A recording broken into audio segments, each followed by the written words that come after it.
आँख में मेरा आप सबको शबद शलोम। यहोवा बाप को बहुत सारी आशीषें और बरकतें दे। हम इज़राइल के लिए, यरूशलेम के लिए प्रार्थना करें कि मेरा यहोवा बा इज़राइल को, यरूशलेम को शलोम की आशीषें दें और इज़राइल की जो खोई हुई भेड़ें हैं वो यशवा मसीह के नाम से बचाई जाएं और मेरा अदरोही यीशु मसीह उन सब का उद्धार करे।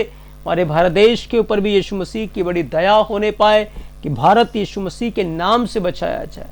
हम यीशु मसीह के नाम से मांगते हैं, आमीन।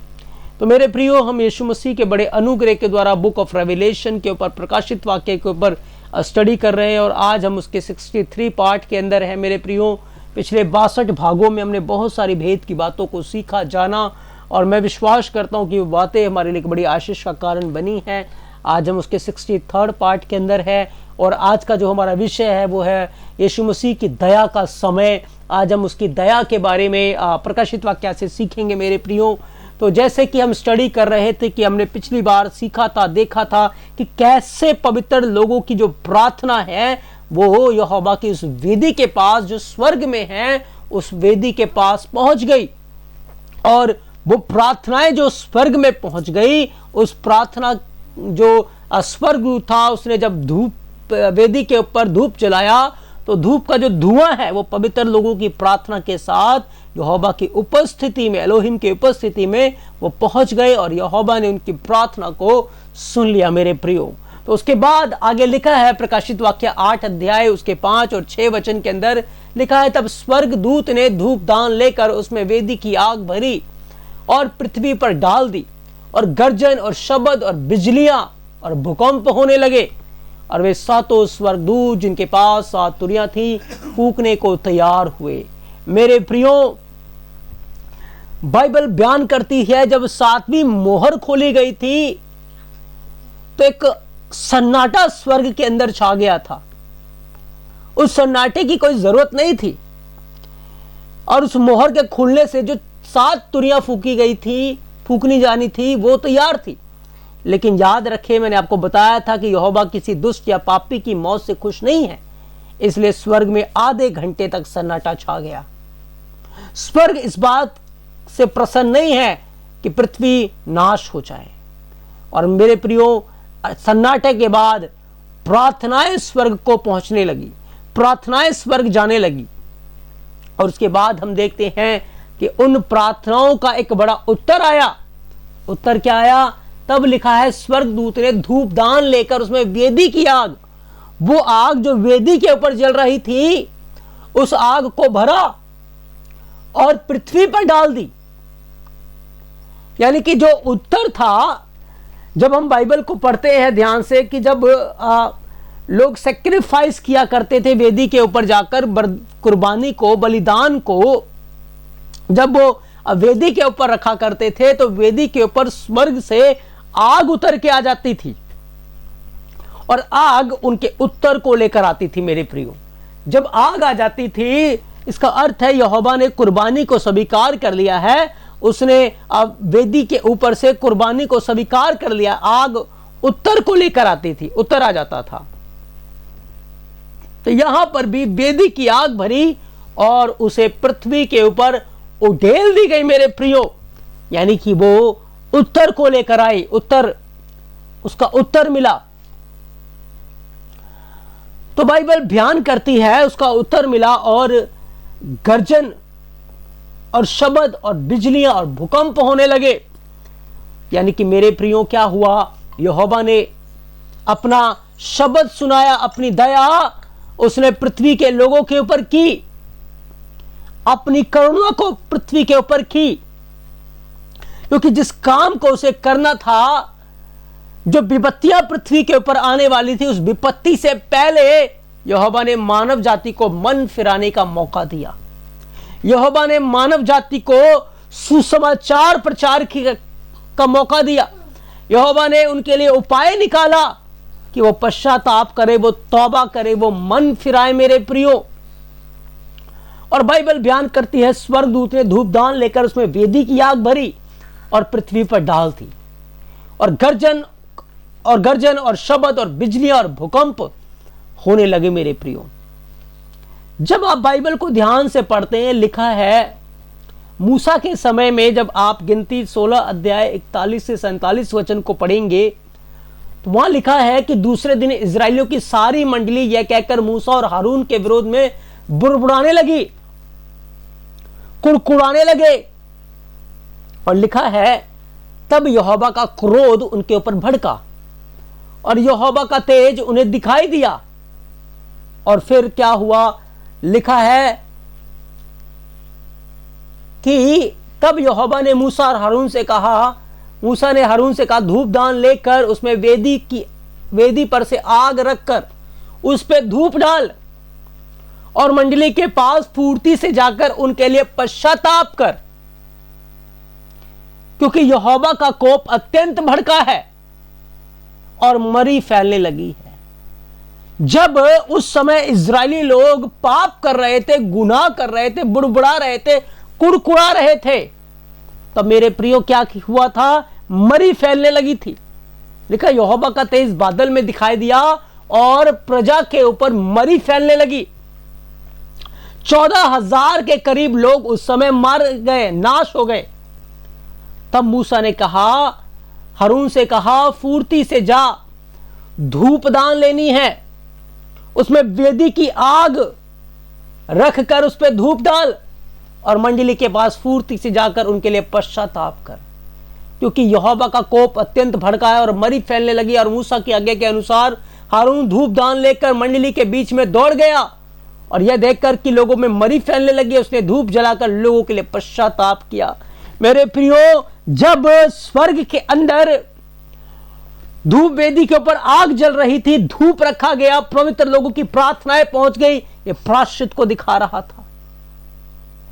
और जब स्वर्गदूत ने धूपदान में वेदी की आग भरी और उसे पृथ्वी पर उठेल दिया, यानी कि उसने लोगों को पश्चाताप का मौका दिया, उनके लिए प्रायश्चित किया, जैसे यहां हारून ने किया था। मेरे प्रियो, हारून ने धूपदान के अंदर वेदी की आग भरी और प्रजा के बीच में चला गया और बाइबल कहती है उसने पश्चाताप किया। और लिखा है वह मुर्दों और जीवित के मध्य में जाकर खड़ा हो गया, तब मरी थम गई। मेरे प्रियो, यस मेरे प्रियो, मेरा एलोहिम दया से प्रसन्न होता है। वो मारने में इंटरेस्टेड नहीं है, वो न्याय करने में इंटरेस्टेड नहीं है, पर वो दया करने में इंटरेस्टेड है, वो दया से प्रसन्न होता है। तो स्वर्ग के अंदर भी ये बड़ा काम हो रहा था कि सारी मानव जाति के लिए, प्रायश्चित के लिए, तौबा के लिए एलोहिम यहोवा उनके लिए रास्ते खोल रहा था, उनके लिए पश्चाताप किया जा रहा था कि चुने हुए लोग नाश ना हो, वो बच जाए। मेरे प्रियो, प्रायश्चित हो रहा था। ये अद्भुत भेद का कार्य हम प्रकाशित वाक्य के अंदर, स्वर्ग के अंदर देखते हैं। मेरे प्रियो, आज भी लोग गुनाह में नाश हो रहे हैं, पाप में, बदकारी में मर रहे हैं। मेरे प्रियो, हमें उनके लिए प्रायश्चित करने की जरूरत है। आसपास के लोगों के लिए, जहां आप रहते हैं, जहां आप जाते हैं, जहां आप चलते फिरते हैं, वहां लोगों के लिए, अपने देश के लिए, अपने समाज के लिए हमें यहोवा की दया को मांगना है। जब पवित्र लोग दया के लिए पुकार रहे थे, प्रार्थना कर रहे थे, उनकी प्रार्थनाएं स्वर्ग में पहुंच गई और प्रार्थनाएं एक बड़े उत्तर को लेकर आई। मेरे प्रियो, आज जब हम प्रार्थना करेंगे, क्या हमारी प्रार्थना नहीं सुनी जाएगी? जब हम उसके इच्छा के अनुसार मांगेंगे, मेरे प्रियो, आपकी प्रार्थनाएं सुनी जाएंगी। लेकिन आपको पुकारना है, आपको दया के लिए पुकारना है। जहां जाए लोगों के लिए प्रार्थना करें, दया के लिए प्रार्थना करें, दया के लिए प्रार्थना करें। और जब आप दया को मांगेंगे, आप दया पाएंगे। मेरे प्रियो, आपको दया मिलेगी। मेरे प्रियो, आज लोगों को दया की जरूरत है। और बाइबल के अंदर लिखा है, जब पहला राजा 18 अध्याय 35 से 39 वचन को आप पढ़ेंगे, एलिया के समय में जब लोग बुत परस्ती के अंदर चले गए थे, पाप में जीवन गुजार रहे थे, बदकारियों में जीवन गुजार रहे थे, गुनाहों में जीवन बिता रहे थे, तब मेरे प्रियो लिखा है एलिया यहोवा की आज्ञा के अनुसार वो करमेल के पर्वत के ऊपर खड़ा हुआ। उसने लोगों को बुलाया और कहा, तुम बाल के लिए बलिदान चढ़ाओ, अगर वो परमेश्वर है तो वो आग भेजेगा, अगर यहोवा एलोहिम है तो वो स्वर्ग से आग भेजेगा। और उस समय क्या हुआ था मेरे प्रियो? उस समय बाल लोगों को नहीं बचा पाया, लेकिन एलिया ने कहा कि वेदी को जल से भर दो। वेदी को जल से भर दिया गया। उसके बाद उसके ऊपर कुर्बानी रखी गई। और जब एलिया ने प्रार्थना की, लिखा है,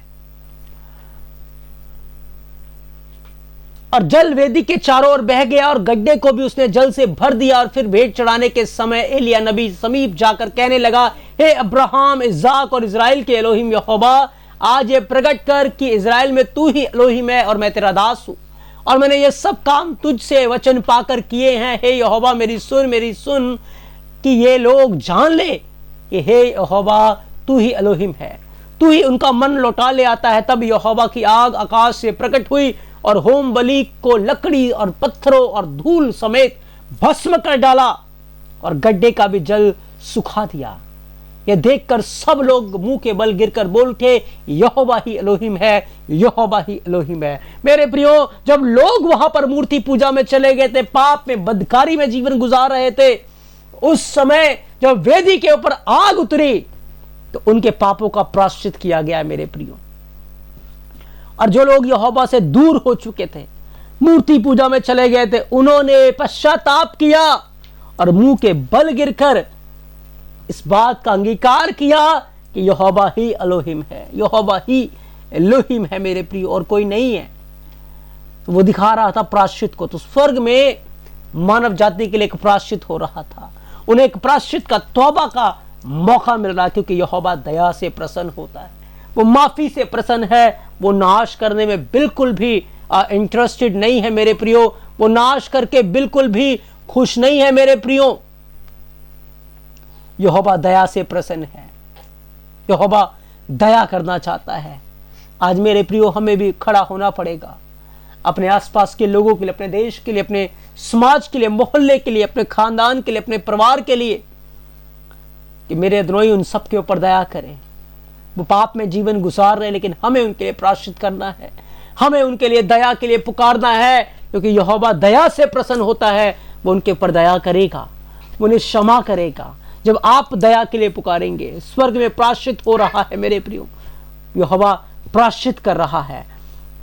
स्वर्गदूत ने वेदी की आग पृथ्वी के ऊपर डेल दी और पृथ्वी के ऊपर चिन्ह और चमत्कार प्रकट हो गए। लिखा गर्जन, गर्जन क्या है? यहोवा का जिलाल, शब्द, यानी कि यहोवा का वचन का प्रचार होने लगा, वचन फैलने लगा। और भूकंप एक साइन है मेरे प्रियो कि लोग पश्चाताप करें, मन फिराएं, वो होने लगे। क्योंकि प्रेरितों के काम में लिखा है, जब प्रेरित प्रचार करते थे तो लोगों ने कहा ये वो हैं जिन्होंने पृथ्वी को उल्ट पुल्ट कर दिया है। तो जब भूकंप आता है तो क्या होता है मेरे प्रियो? उल्ट पुल्ट हो जाता है। तो वो साइन प्रकट होने लगे। यशाया 6 अध्याय को जब आप पढ़ते, यशाया को जब यहोवा का दर्शन मिला तो वहां लिखा है, यशाया ने कहा, हाय हाय, मैं अशुद्ध होठों का हूं और अशुद्ध होठ वाले मनुष्यों के बीच में रहता हूं, क्योंकि मैंने आज सेनाओं के यहोवा महाराजा धीराज को अपनी आंखों से देखा है। तब लिखा, एक सराफ हाथ में अंगारा लिए जिसने उसने चिमटे से वेदी पर से उठाया, वेदी की आग से उठाया, उसके होठों को छू लिया और उसके लिए प्रायश्चित किया गया और कहा, इसने तेरा धर्म दूर कर दिया। जब वेदी के ऊपर आग आती है मेरे प्रियो, वो प्रायश्चित कर देती है, क्योंकि वेदी के ऊपर कुर्बानी है, और जब कुर्बानी दे दी जाती है वो प्रायश्चित करती जाती है। और अब वेदी के ऊपर मेरे प्रियो यीशु का लहू है, जिसने हमारे लिए कुर्बानी दे दी है, हमारे लिए प्रायश्चित कर दिया है। और स्वर्ग में प्रायश्चित हो रहा था उस समय। इन वचनों का एक बड़ा भेद है, बड़ा रहस्य है मेरे प्रियो, मेरे प्रियो। तो यहोवा माफी पे प्रसन्न है, नाश करने में नहीं, वो दया करने से खुश है, क्योंकि दया न्याय के ऊपर जयवंत है मेरे प्रियो। और प्रकाशित वाक्या 4 अध्याय 5 वचन में लिखा है, उस सिंहासन में से बिजलियां गर्जन निकलते थे और सिंहासन के सामने आके 7 दीपक जल रहे थे, और वही यहोवा की 7 आत्माएं हैं। और अभी हमने पढ़ा कि जब स्वर्गदूत ने पृथ्वी के ऊपर आग उड़ेल दी तो बिजलियां होने लगी, गर्जन होने लगे, शब्द निकलने लगे और भूकंप होने लगे। ये दिखा रहा था यहोवा की प्रेजेंस को, यीशु मसीह की उपस्थिति पृथ्वी के ऊपर आई और लोगों को पश्चाताप का मौका दिया गया, मन फिराने का मौका दिया गया। वो सारे साइन प्रकट हुए जो आज हम अपने समय में देख रहे हैं मेरे प्रियो, ये समय है दया का। यीशु मसीह दया करना चाहता है। यदि आप उसकी दया के लिए पुकारेंगे तो वो आपके ऊपर दया करेगा। वो आपके घराने के ऊपर, परिवार के ऊपर, देश के ऊपर, मोहल्ले के ऊपर वो दया करेगा मेरे प्रियो। और आप एक बड़ी जागृति को आते हुए देखेंगे, एक बड़ी बेदारी को आते हुए देखेंगे। इसलिए मैं आपसे गुजारिश करूंगा कि आप प्रार्थना में लौलीन रहे। अब जहां जाएं प्रार्थना करें, यहोवा इनके ऊपर दया करे, यीशु मसीह इनके ऊपर दया करे, वो दया करेगा। तो मैं आशा करता हूं आज के वचन के द्वारा हमने बड़ी आशीष और बरकत को पाया है। हमने उन रहस्यों को, भेदों को वचन से सीखा है, जाना है मेरे प्रियो। मेरा अदनोई आपको बहुत सारी आशीषें और बरकतें दे। आमीन आमीन।